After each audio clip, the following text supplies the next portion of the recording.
주님을 바꾸지 않으리. 벌써 11월 셋째 주입니다. 주 앞에 함께 예배하는 여러분에게 놀라운 지혜와 은혜와 복이 함께 하시기를 바랍니다. 또 부득이하게 이렇게 영상으로 함께 예배하는 여러분에게도 성령의 놀라운 축복이 함께 하시기를 바랍니다. 코로나 때문에 이렇게 집에서 예배하시는 장로님도 계시고 권사님도 계시는데 우리 모든 성도들 가정에 늘 은혜와 평강이 함께 하시기를 바라고, 이 코로나의 어려움들을 믿음 안에서 잘 감당해내고 승리할 수 있기를 축복합니다. 종교개혁자 마르틴 루터의 설교 가운데 나온 이야기입니다. 어느 날 사탄이 큰 축제를 개최하고 여러 사자들을 불러서 보고하게 했습니다. 너희들이 무슨 책임 수행을 했느냐, 어떤 사역들을 했느냐 보고하게 했습니다. 그 중에 첫 번째 놈이 이렇게 보고했습니다. 나는 사막의 야수들을 풀어서 지나가는 그리스도인들을 대상으로 습격하게 했더니 지금은 그 모래 위에 뼈만 앙상하게 남았습니다. 이렇게 자랑을 했습니다.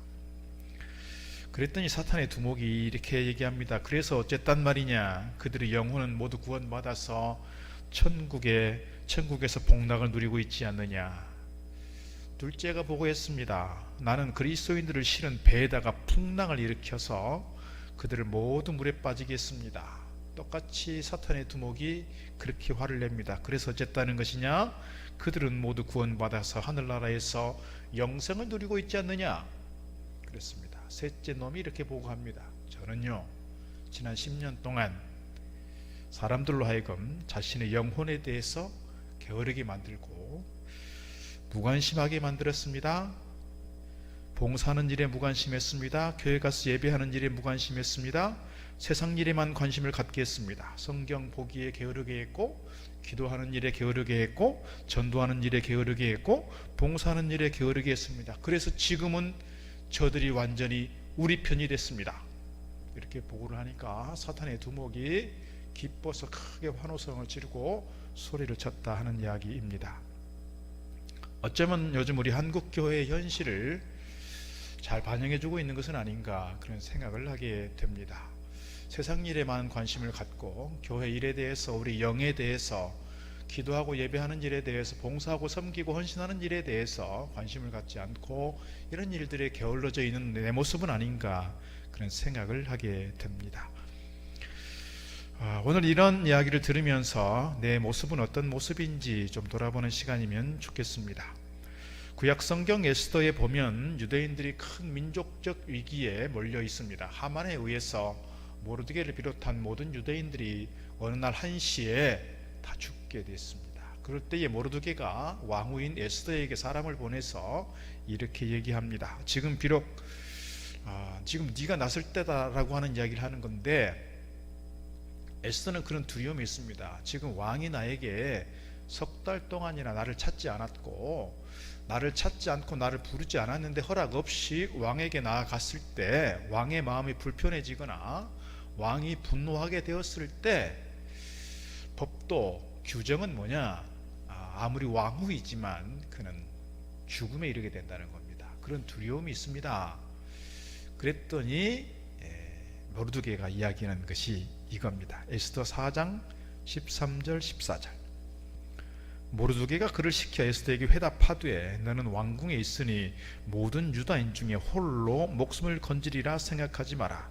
이때에 네가 만일 잠잠하여 말이 없으면 유다인은 다른 데로 말미암아 노임과 구원을 얻으려니와 네가 잠잠하고 네가 나서지 않고 네가 할 일을 제대로 하지 않으면 하나님은 다른 사람들을 통해서, 다른 경로를 통해서 이스라엘 백성들을 구원할 거야, 이런 얘기입니다.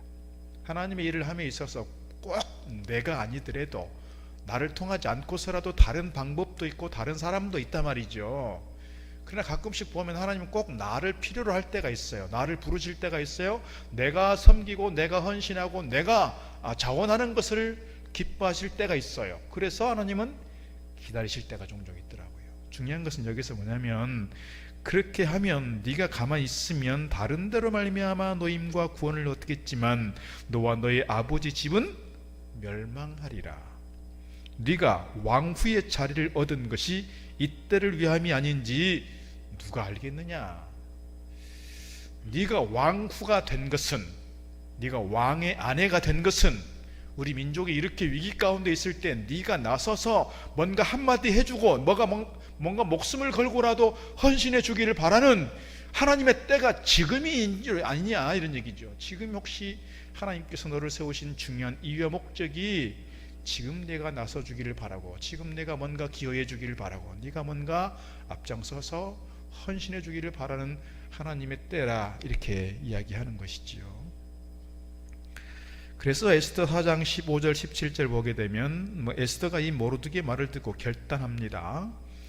에스더가 모르드게에게 회답하여 이르되 당신은 가서 수산에 있는 유다인을 다 모으고 나를 위하여 음식하되 밤낮 3일을 먹지도 말고 마시지도 마소서. 나도 나의 시녀와 더불어 이렇게 금식한 후에 규례를 어기고 왕에게 나아가리니 죽으면 죽으리이다 하니라. 모르드게가 가서 에스더가 명령한 대로 다 행하니라 그랬습니다. 비록 왕이 석 달 동안 부르지 않아서 내가 이렇게 부르지도 않는데 찾아가면 잘못하면 죽음에 이를 수 있습니다. 그런 두려움과 불안이 있지만 내가 정말 이 삼촌의 말처럼, 모르드게의 말처럼 내가 왕후가 된 것은 이때를 위함이 아니냐라고 하는 그 도전 앞에서 에스더는 결단하는 겁니다. 내가 죽으면 죽으리이다. 그러니 내가 사흘 동안 금식하고 들어갈 테니 온 유대인들도 함께 금식하면서 나를 위해서 기도해 주십시오. 그렇게 들어가게 되었고, 왕을 만나게 되어서 왕의 마음을 산 이 왕후 에스더는 실상을 알리게 되는 겁니다. 하만 때문에 우리 민족이 죽게 되었습니다. 억울합니다. 그런 얘기를 하는 것이고, 그 실상을 알게 된 왕이 오히려 유대인들을 죽이려 했던 이 장대에다가 하만을 달게 되고, 하만과 같이 결탁했던 사람들을 다 몰살시키는 과정들을 우리가 보게 됩니다. 중요한 것은 네가 왕후의 자리를 얻은 것이 이때를 위함이 아닌지 누가 알겠느냐. 이때를 위함이 아닌지. 오늘 그래서 제가 말씀의 제목을 헌신에도 타이밍이 있습니다, 이렇게 한번 잡아봤습니다. 헌신에도 타이밍이 있다. 하나님의 때가 있다. 하나님께서 나를 부르실 때가 있고 나를 필요로 할 때가 있다. 그리고 내가 헌신할 수 있는 때와 헌신하지 못할 때가 있다라는 것을 말씀드리고 싶은 겁니다. 오늘 본문의 말씀은 야곱이 임종을 앞두고 유다에게 축복하는 장면입니다. 요즘 새벽기도의 창세기 이쪽 부분을 지금 우리가 함께 보고 있습니다. 야곱이 이제 임종이 가까워졌을 때 아들 요셉을 불러다가 내가 혹시 죽으면 이곳에 나를 묻지 말고 가나안 땅에 나를 매장해 달라, 이렇게 유언을 남기고 요셉의 두 아들을 위해서 축복하는 장면이 48장입니다. 그리고 49장에서는 12아들들을 다 모아놓고 한 명씩 그 아들들을 위해서 축복하는 장면입니다. 오늘 유다에 대한 축복인데요, 유다에 대한 축복의 핵심적 내용은 뭐냐면 그에게 장자권의 복을 주셨다는 거예요. 유다는 장자가 아닙니다. 넷째 아들입니다. 그럼에도 불구하고 하나님께서 그에게 야곱을 통해서 장자권의 복을 이야기하고 있습니다. 오늘 그 내용들을 축복의 내용들을 조금 말씀드리려고 합니다. 첫째로 주신 축복의 내용은 뭐냐면 유다의 자손이 번성하고 강성하여진다는 겁니다. 9절에서 이렇게 말합니다. 유다는 사자 새끼로다. 내 아들아, 너는 움킨 것을 찢고 올라갔도다. 그가 엎드리고 움쿠름이 숫사자 같고 암사자 같으니 누가 그를 범할 수 있겠느냐. 이 민수기를 보면 민수기 초반부에 광야 생활을 시작하면서 처음 인구를 조사합니다. 인구 개수합니다. 20세 이상 된 사람들, 다시 말씀드리면 군사로 동원될 수 있는 사람들을 개수합니다. 60만 명 남짓 됩니다. 그러니까 12지파니까 약 5만 명 정도가 한 지파의 인구라고 말할 수 있습니다. 가장 작은 지파가 므낫세 지파인데요, 3만 2천 명. 그 다음에 유다 지파는 7만 4천 명. 그러니까 가장 작은 지파에 비하면 2배 이상 되는 큰 지파가 됐습니다. 40년이 지나고 민수기 마지막에 가면 또 인구 조사를 합니다. 전체 인구는 줄었어요. 그러나 유다 지파는 늘어났습니다. 하나님께서 유다 지파에게 주시는 큰 축복이 있다, 이렇게 말씀드릴 수 있습니다. 두 번째는 어떤 축복이 임하느냐, 형들이 있음에도 불구하고 장자권의 복을 얻는다는 겁니다. 8절에 말씀합니다.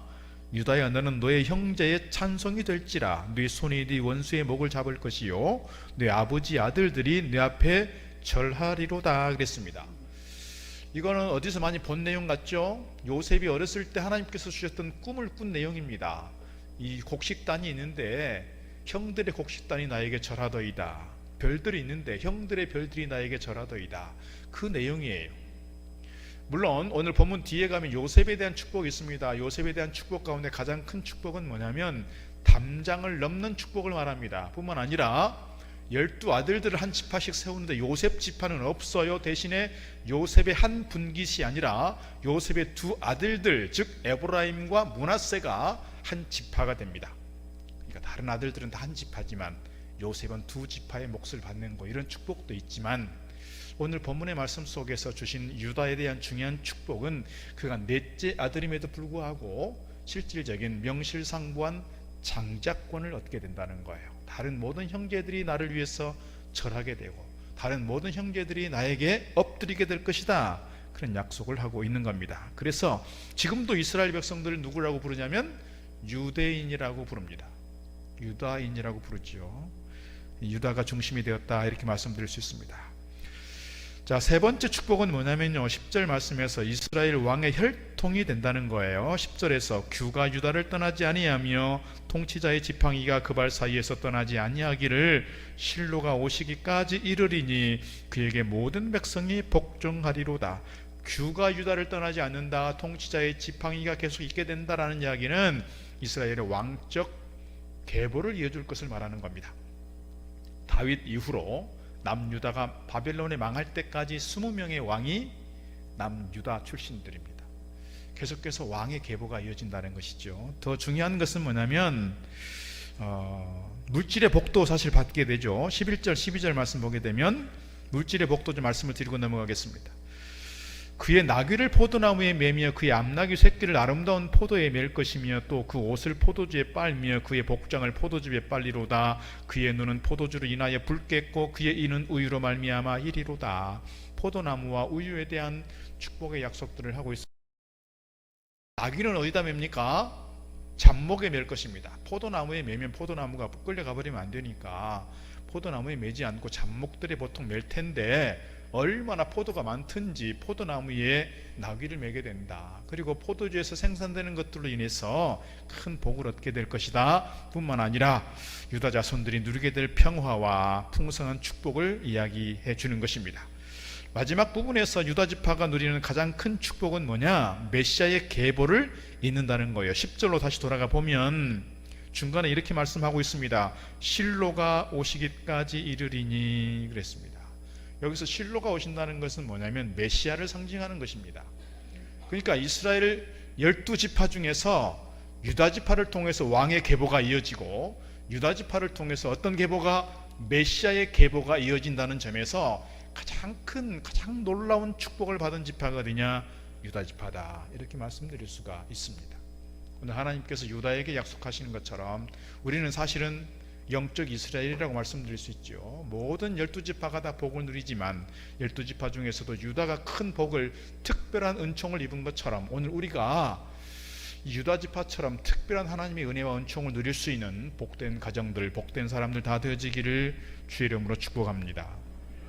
오늘 왜 이렇게 특별히 유다가 큰 복을 누리게 되었는가? 왜 12지파보다 특별하게 유다가 이러한 은총을 입게 되었는가? 그 배경을 좀 우리가 살펴볼 필요가 있습니다.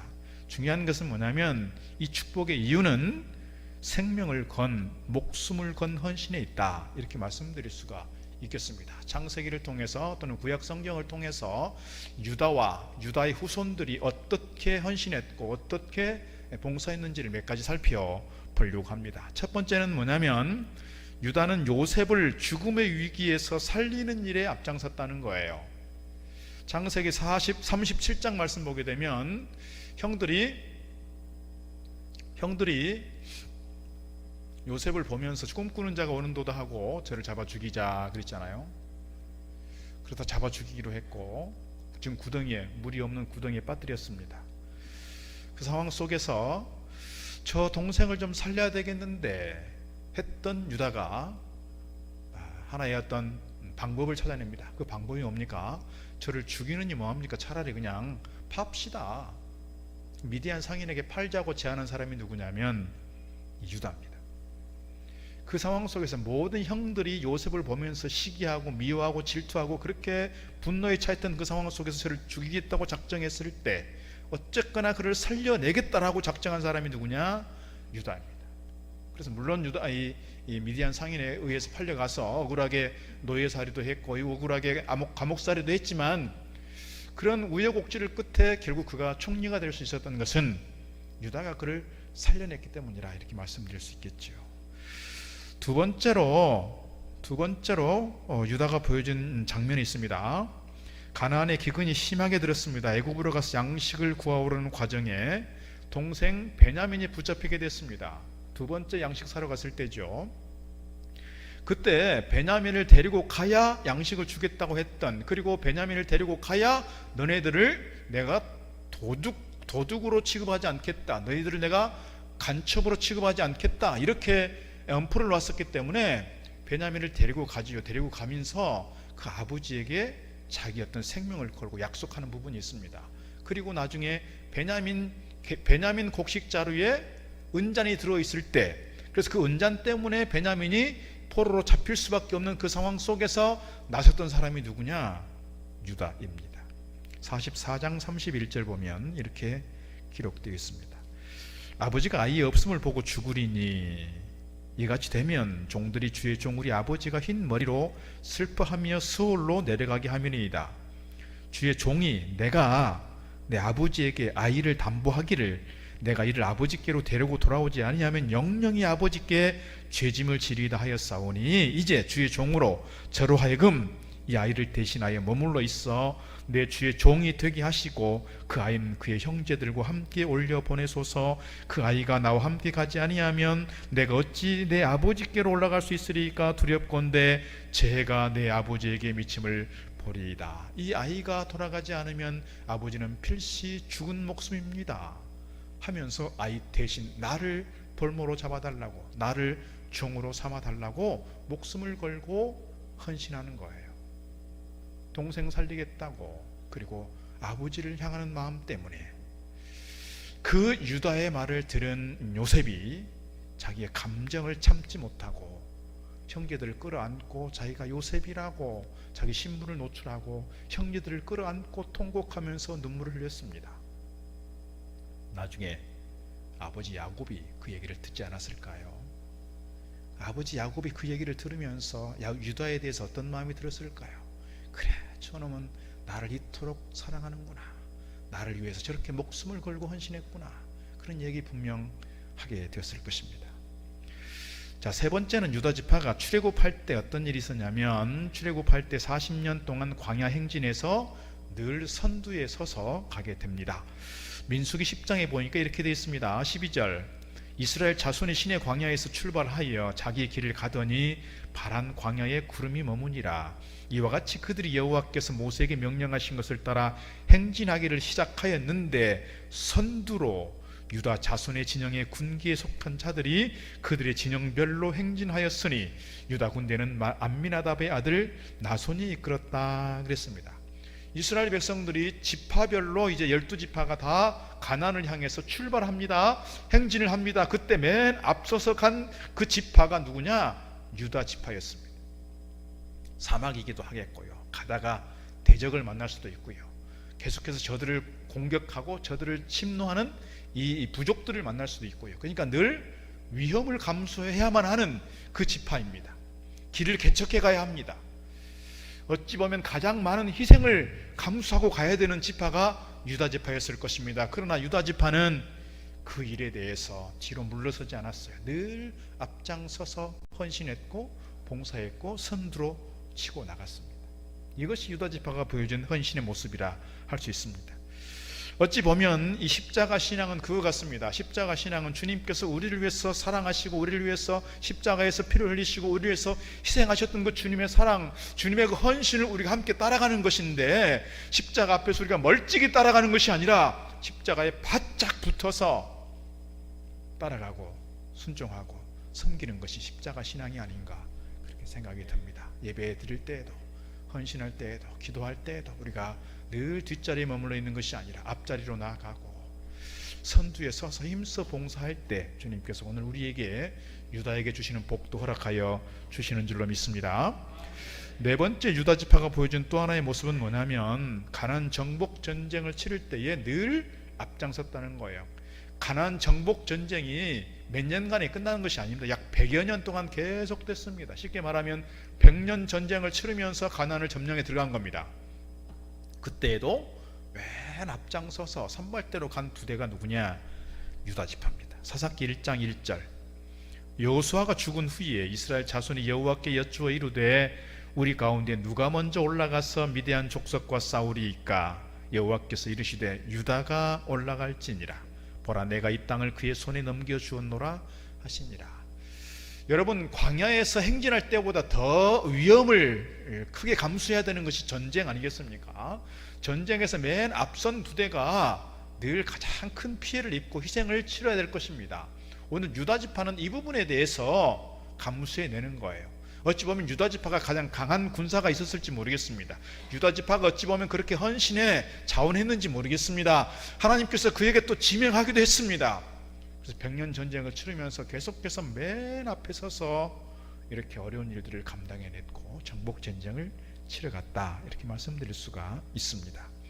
유다 지파가 섬겼던 헌신의 부분에서 오늘 우리가 조금 배워가면 좋겠다 싶습니다. 뿐만 아니라 성전 건축에 있어서도 유다 지파는 늘 헌신했습니다. 첫 번째 성전이 뭡니까? 솔로몬 성전입니다. 솔로몬 성전을 계획했던 사람은 누굽니까? 다윗입니다.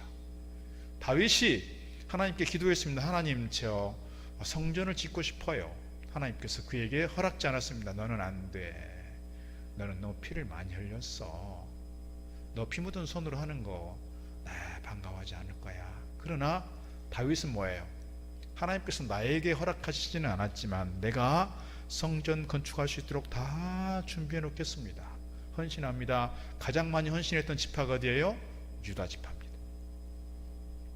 또 이스라엘 백성들이 바벨론 포로로 잡혀갔다가 돌아오고 나서 뭐가 무너졌냐면 성전 제사, 성전에서 드리는 제사의 제도와 인력이, 시스템이 다 망가졌어요.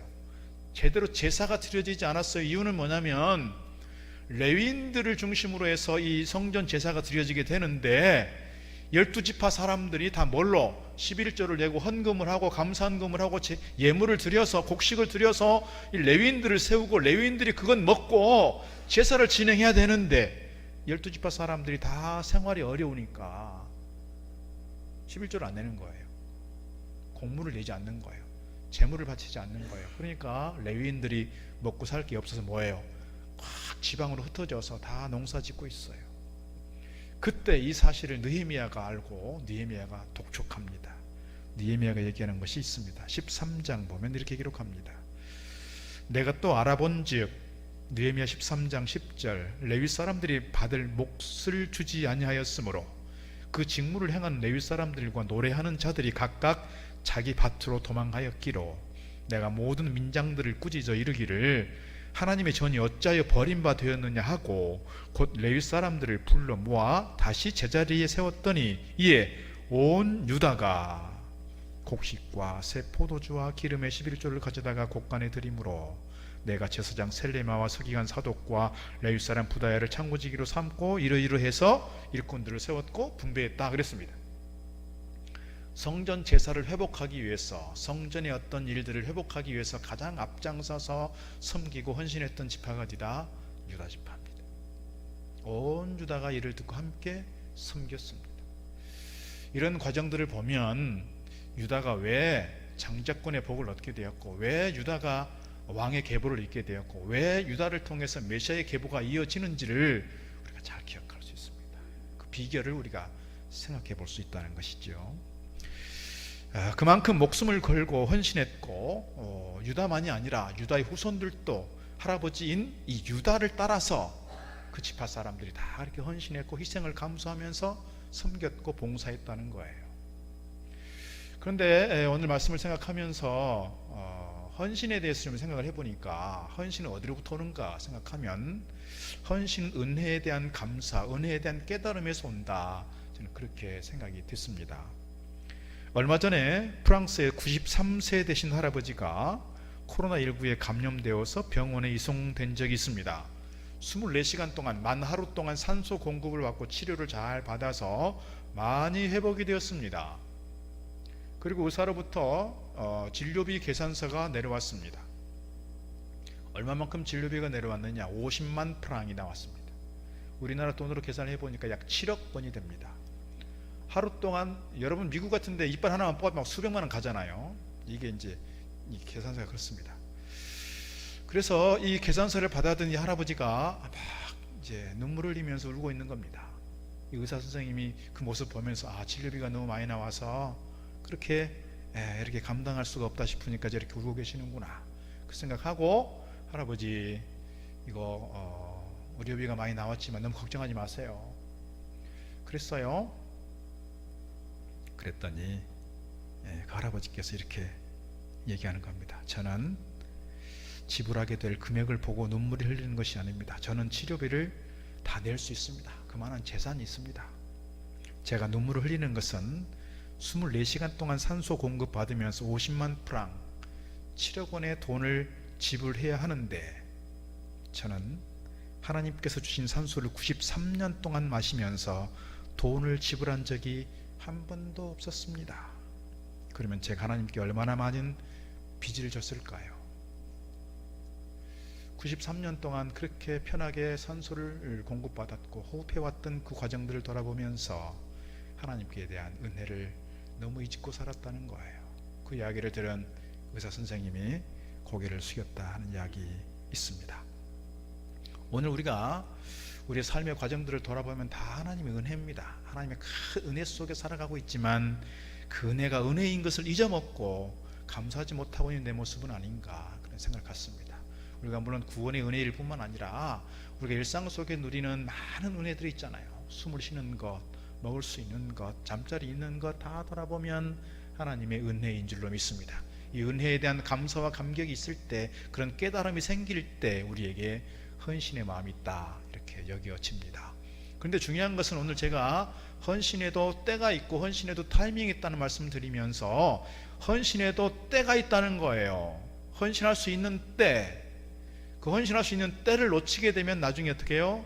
후회하게 되더라고요. 그래서 연세가 많아지신 어르신들 가운데 간혹 그렇게 말씀하시는 분들이 있습니다. 임종이 가까워진 그때에 돌아보면 내가 젊었을 때, 힘이 있을 때, 뭔가 좀 능력이 있을 때 조금 더 열심히 전도하고 조금 더 열심히 봉사하고 조금 더 열심히 헌신했으면 좋았을 것을 그렇게 하지 못한 것에 대해서 후회가 됩니다. 이렇게 말씀하시는 분들이 종종 있습니다. 사업을 열심히 잘하다가 갑자기 상황이 안 좋아져서 사업이 어렵게 된 상황 속에서 이렇게 말하는 분들이 종종 있습니다. 제가 좀 잘 될 때, 잘 나갈 때 헌금도 좀 하고 목사님도 좀 챙겨드리고 이렇게 했으면 좋았을 텐데 제가 지금 생각해 보니 그렇게 못한 게 죄송스럽네요. 그런 얘기를 안 하는 거 좋아요. 그런 얘기는 듣는 사람에게 은혜가 안 돼요. 여러분, 나중에 그렇게 후회하고 나중에 그렇게 예전에 잘 나갈 때 잘했으면 그런 얘기를 듣는 사람들이 은혜가 안 된다고요. 하나님께서도 그런 얘기 들은 거 기뻐하시지 않을 것 같습니다. 중요한 건 내가 마지막 주님 앞에 섰을 때, 내가 임종이 가까워졌을 때 내 과거를 돌아보면서 내 인생을 회고하면서 그래도 나는 최선을 다해서 살았다고, 내가 최선을 다해서 주님을 섬겼다고, 내가 최선을 다해서 예배했고 봉사했다고, 그렇게 좀 후회 없는 삶을 살아야 하나님 기뻐하시는 삶이지, 예전 돌아보면서 잘 나갈 때 어떻게 좀 하면 좋았을 거를 그렇게 후회하는 거 하나님 기뻐하시지 않아요. 기뻐하시지 않아요. 중요한 때는 지금이라고 생각이 됩니다. 지금 하나님께서 오늘 우리를 부르실 때, 하나님께서 나를 부르시는구나, 내가 봉사해야 될 때구나, 내가 헌신해야 될 때구나, 내가 주님 앞에 뭔가를 좀 섬겨야 될 때구나, 그런 자각을 좀 가지고 하나님의 때인 것을 기억하면서 주님의 부르심 앞에 응답할 수 있기를 주의 이름으로 축복합니다. 기도하다가 부르실 때 있습니다. 옆 사람을 통해서 나를 콜링할 때도 있습니다. 뭔가 어떤 조건을 통해서 나에게 부르심이 있을 때 그 부르심에 대해서, 성령의 감동하심에 대해서 외면치 마시기 바랍니다. 모른 체 하지 마시기 바랍니다. 뒤돌아서지 마시기 바랍니다. 그 성령의 부르심 가운데, 성령의 감동하심 속에 여러분 자원할 수 있기를 바라고, 지금이야말로 내가 하나님께 섬겨야 될 때고, 내가 지금이야말로 주님을 위해서 뭔가 헌신해야 될 때로구나, 그런 자각과 믿음을 가지고 주님 앞에 아름답게 섬겨가기를 주의 이름으로 축복합니다. 오병이어의 기적에 보면 여러분 도시락을 드렸던 어린 아이의 그 오병이어가 있었어요. 사실 그 아이도 아깝지 않았겠어요? 감추고 싶지 않았겠어요? 내놓고 싶지 않았을지도 몰라요. 그런데 내놓았어요. 내놓았을 때 기적이 일어났어요. 예수님께서 그 십자가를 앞두고 있을 때 예수님 발 앞에 향유를 껴 부었던, 향유옥합 껴 부었던 마리아가 있었어요. 유다는 왜 300데나리온이나 되는 그 거금을 왜 그렇게 낭비하고 쏟아 부어버리느냐, 그렇게 얘기를 했지만 주님께서는 내 장례를 준비하는 것이라 가장 결정적이고 중요한 때에 보통 사람들이 말했던 그 낭비, 보통 사람들이 말했던 그 쓸데없는 짓, 주님께서 그를 기뻐하셨다는 거예요.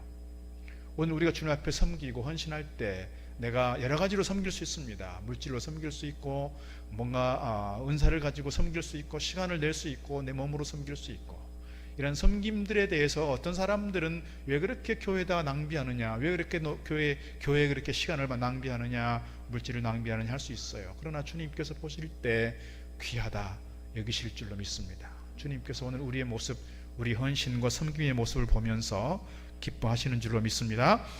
우리가 2023년도 봉사자를 세우는 기간입니다. 여러분, 주보에 계속 광고는 나가지만 여러분 한 사람 한 사람 주님께서 감동하실 때, 또 옆에 사람들을 통해서 여러분의 권면이 들어올 때 외면치 마시고 섬겨 가실 수 있기를 주의 이름으로 축복합니다. 지금 우리 교회 옆에는 토목공사가 진행되고 있습니다. 이 토목공사가 준공이 되고 나면 아마 내년쯤에는 정확하게 날짜가 정해져 있지는 않지만 이제 건축이 진행될 것입니다. 90평 정도에서 2층이 건축된다고 합니다. 한 층은 식당으로 쓰게 될 것입니다. 한 층은 또 우리 교인들이 편하게 사용할 수 있는 공간들로, 다목적 공간으로 지어질 것입니다. 2018년도 임직식을 하면서 임직자들이 헌금했습니다. 그 헌금이 종잣돈이 되었고 지금까지 약 4억여 원이 모여졌습니다. 이것을 가지고 건축을 시작하게 될 것입니다. 앞으로도 그만큼의 돈이 더 필요할지 모르겠습니다. 중요한 것은 하나님께서 오늘 우리에게 뭔가 부르심이 있고, 하나님께서 오늘 우리에게 뭔가 헌신을 요구하실 때, 나를 필요로 하실 때 오늘 우리가 외면하는 것이 아니라 주님을 위해서 내가 뭔가 헌신해야 되겠다, 내가 뭔가 섬겨야 될 때 때를 놓치지 않고 힘써 섬겨야 되겠다, 그런 결단이 오늘 우리 가운데 있기를 주의 이름으로 축복합니다.